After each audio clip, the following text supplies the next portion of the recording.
Hello, science fans! Today, let's talk about the CPU, the brain inside your computer, phone, and even your fridge. It does all the thinking, calculating, and heavy lifting. The CPU brings machines to life, making them powerful tools for work, play, and discovery. It's like a super fast chef, carrying out billions of steps per second. The CPU's journey, from room-sized machines to pocket-sized powerhouses. Let's go! Set your time machine for the 1940s when the first electronic computers were built, giant machines that filled entire rooms. The most famous was ENIAC, powered by thousands of glass vacuum tubes acting as on-off switches. The basic language of computers, binary. Imagine building a brain out of light bulbs.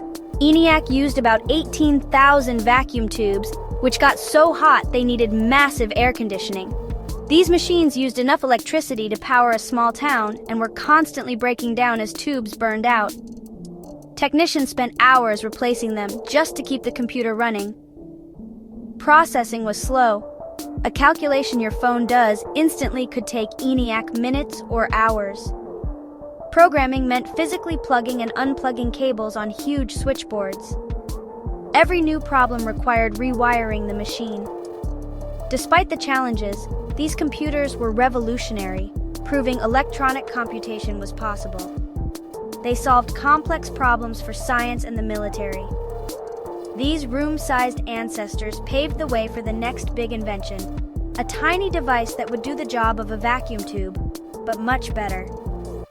The stage was set for a revolution in computing. Let's see what happened next.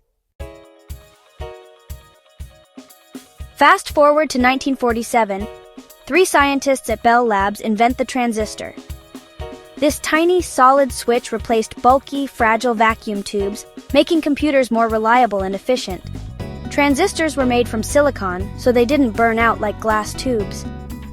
They were much smaller, allowing more processing power in less space. Computers shrank from room-sized giants to machines that could fit on a desk. Transistors used less electricity and produced less heat, eliminating the need for massive cooling systems. They also made computers faster, as electrical signals traveled shorter distances. The switch from vacuum tubes to transistors was like upgrading from a horse-drawn carriage to a sports car. This leap earned the inventors a Nobel Prize and laid the foundation for all modern electronics. Today, every digital device is packed with billions of microscopic transistors, the building blocks of CPUs. Without the transistor, we wouldn't have personal computers, smartphones, or the internet. It was a tiny switch that flipped on the future. The transistor changed everything. It's the unsung hero of the digital age. Next, let's see how we went from transistors to the microprocessor. The revolution was just beginning. In the late 1950s and 60s, engineers figured out how to put multiple transistors and other components onto a single piece of silicon, the integrated circuit. Then, in 1971, Intel created the first microprocessor, the Intel 4004, putting an entire CPU on a chip no bigger than a fingernail. This chip matched the power of room-sized computers like ENIAC. Suddenly, computers could be small, affordable, and personal. The microprocessor sparked a revolution. Now anyone could build a computer in their garage. It democratized technology, making computing accessible to everyone. The microprocessor led directly to the first personal computers and inspired innovators like Bill Gates and Steve Jobs. All our modern devices, laptops, game consoles, smartphones, exist because of this breakthrough. The microprocessor was a monumental achievement in science and technology. It truly unlocked the digital age.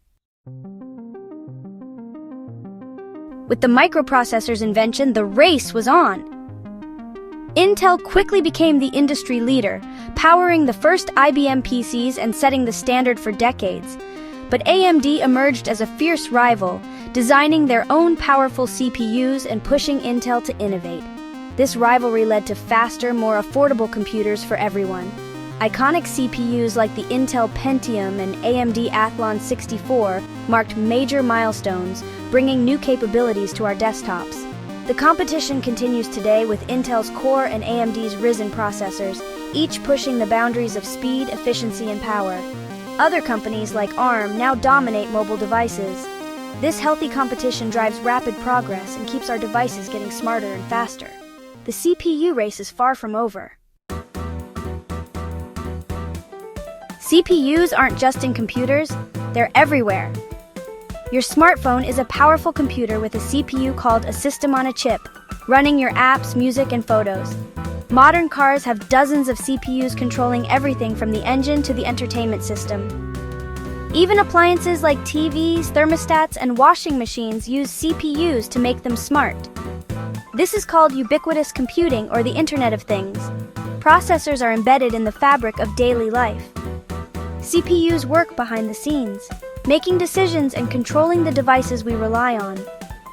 From hospitals to grocery stores, they're the invisible engines of our society. Next time you use any gadget, remember the tiny brain inside making it all happen. The history of the CPU is all about making things smaller. Shrinking transistors and circuits makes chips faster and more energy efficient. It's like building a city with everything closer together. Signals travel shorter distances, so calculations happen faster. Smaller transistors use less power, produce less heat, and allow for thinner, lighter devices with longer battery life. Today's transistors are measured in nanometers. Thousands can fit across a human hair. Engineers use precise techniques to etch these microscopic circuits onto silicon wafers. This relentless miniaturization is why each new device is more powerful than the last. Thinking small leads to big results in the world of CPUs. It's a marvel of modern manufacturing. The drive to shrink components never stops. That's how we keep pushing the limits of technology. Small is mighty. One of the most famous ideas in computing is Moore's Law. Gordon Moore predicted that the number of transistors on a chip would double every 2 years. This drove decades of exponential growth in computing power. Another milestone, the race to the gigahertz. In 2000, AMD released the first 1 GHz desktop CPU, a huge leap in speed. Today's CPUs run at several gigahertz, performing billions of operations per second. Fun fact, the term bug in computing became famous when a moth was found in an early computer, causing a malfunction. The first microprocessor, Intel's 4004, had 2,300 transistors. Modern CPUs, like Apple's M series or AMD's Ryzen, have over 50 billion transistors, packed into a space smaller than a postage stamp. That's mind-blowing complexity. All this progress is thanks to decades of relentless innovation. The CPU's journey is a testament to human ingenuity. We've come a long way from room-sized machines, and the story isn't over yet. What's next for the brain of the machine? We're reaching the physical limits of silicon. Transistors are now just a few atoms wide. Engineers are exploring new designs and materials to keep advancing. Specialized chips like GPUs for graphics and AI accelerators for machine learning are becoming more common.